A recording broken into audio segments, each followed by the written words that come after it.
Bismillahirrahmanirrahim. Alhamdulillahi rabbil alamin. Assalatu wassalamu alaika ya sayyidi ya Rasulullah.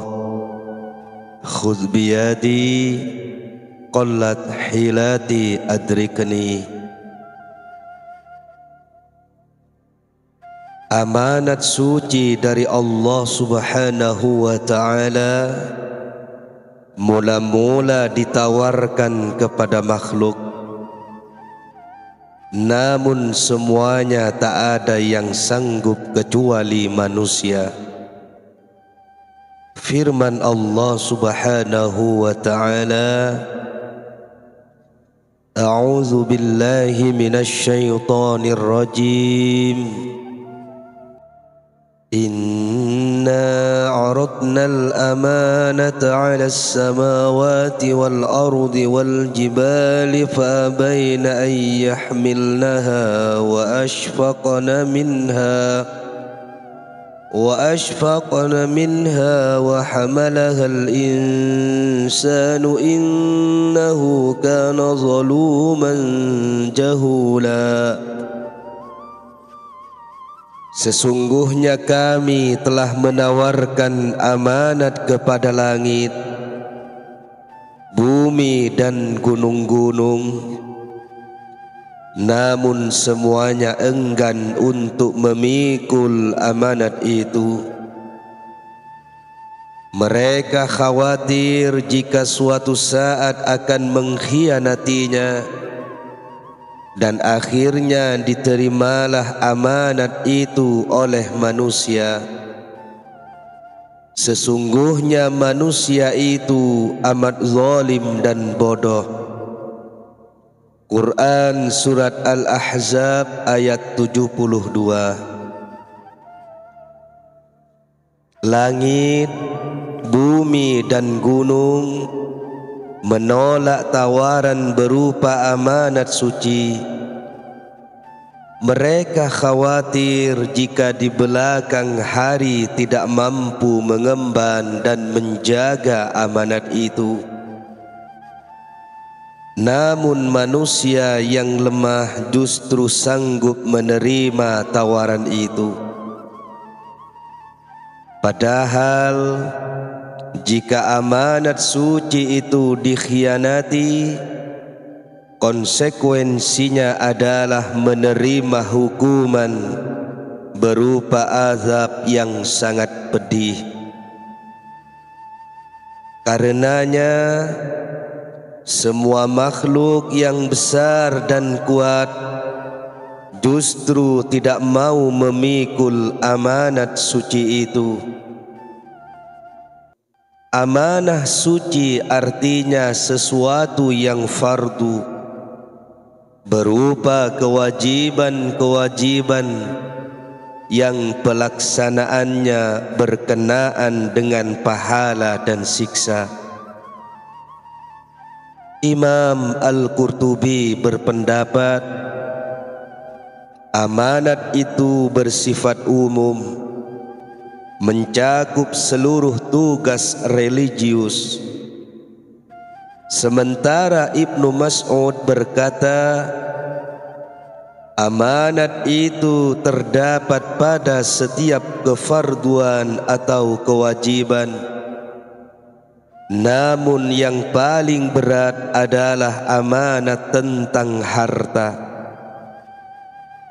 Ibnu Darda berpendapat, mandi junub adalah termasuk amanat.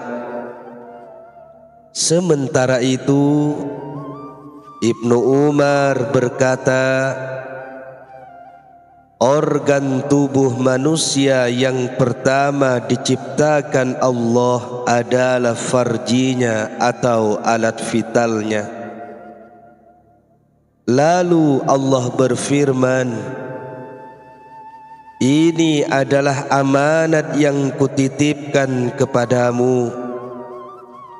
Janganlah engkau memakainya kecuali dengan cara-cara yang halal.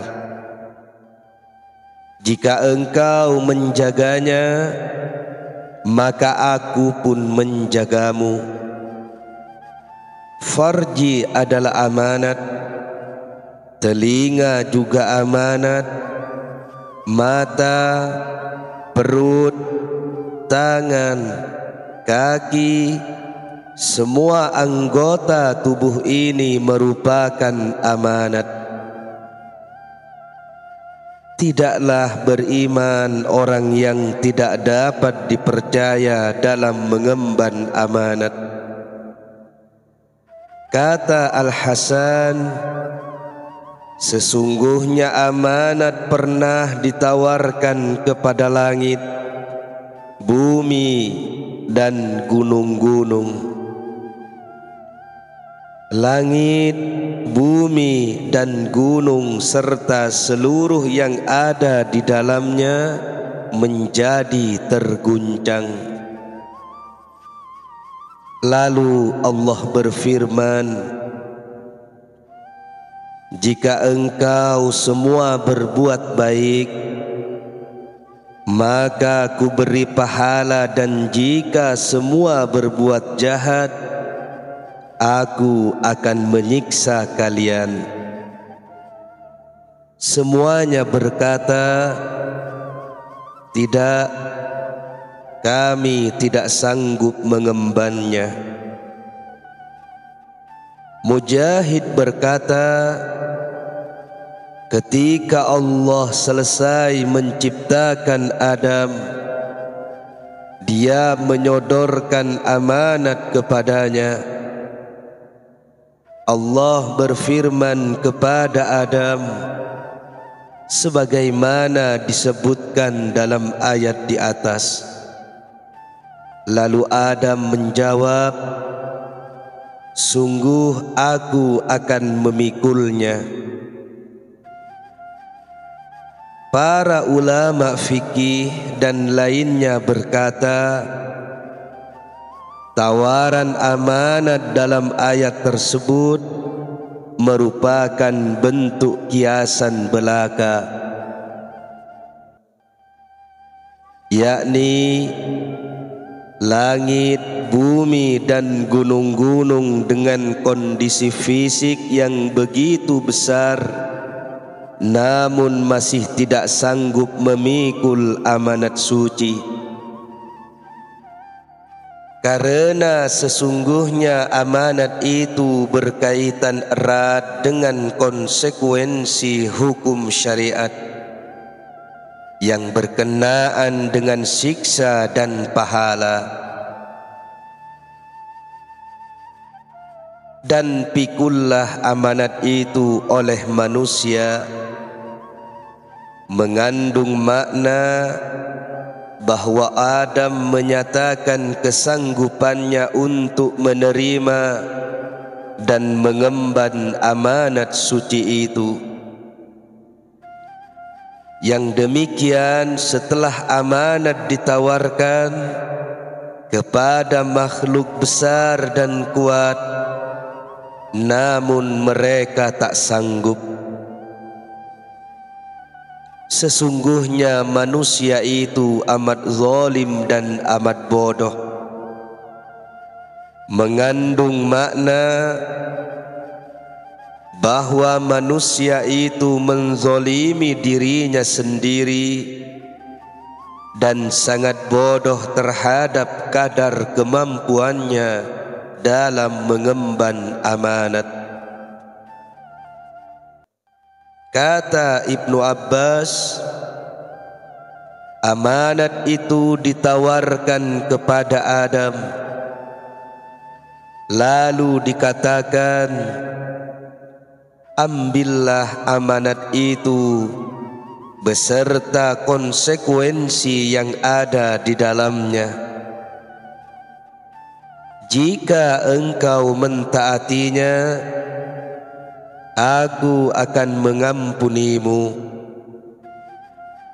Jika engkau khianat, tidak bisa menjaga amanat, tentu aku akan menyiksamu. Adam menjawab, aku menerimanya beserta konsekuensinya. Setelah menyatakan sanggup,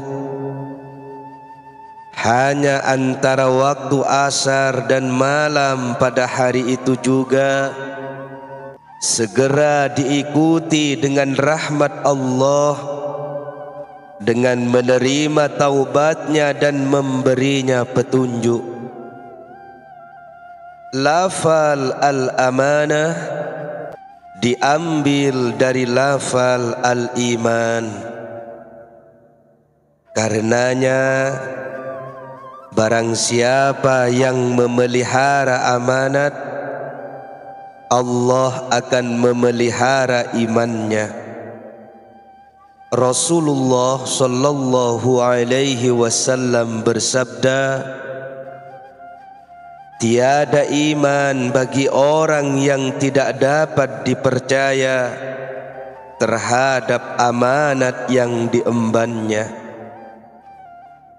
dan tidak ada agama bagi orang yang tidak dapat menepati janjinya. Dari Abu Hurairah radhiyallahu an bahwa Rasulullah sallallahu alaihi wasallam bersabda, tanda-tanda munafik itu ada 3. Jika berjanji ia mengingkari, bila berbicara ia berdusta, dan jika dipercaya ia khianat. Khianat berarti tidak menjaga amanat yang telah diberikan oleh pihak lain. Padahal menjaga amanat itu merupakan sifat para malaikat muqarrabin, para nabi dan rasul, serta menjadi ciri orang-orang yang bertakwa. Firman Allah Subhanahu wa ta'ala, A'udzu billahi minasy syaithanir rajim. Innallaha ya'murukum an tuwaddul amanati ila ahliha. Sesungguhnya Allah menyuruh kamu menyampaikan amanat kepada yang berhak menerimanya.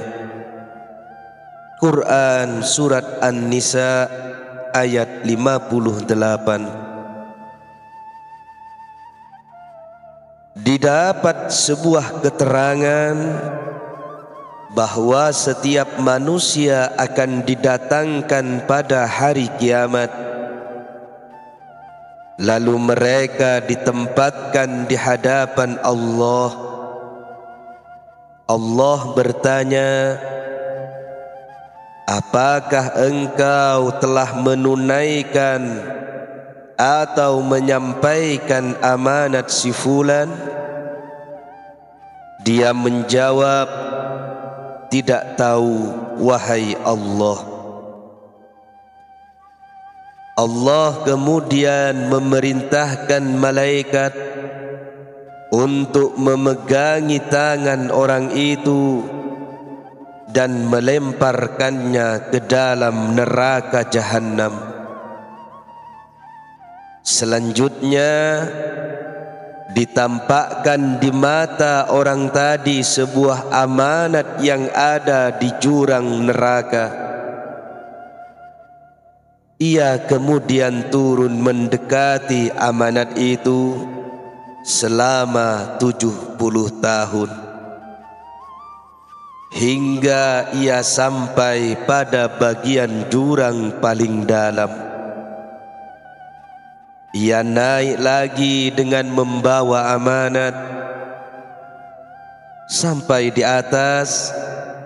kakinya terpeleset hingga terjatuh ke jurang lagi. Ia naik lagi dan jatuh lagi. Begitu berkali-kali sampai akhirnya mendapatkan belas kasih. Allah berkenan menghampirinya, yakni melalui syafaat Rasulullah sallallahu alaihi wasallam. Dan yang terakhir, pemilik amanat itu mengikhlaskannya.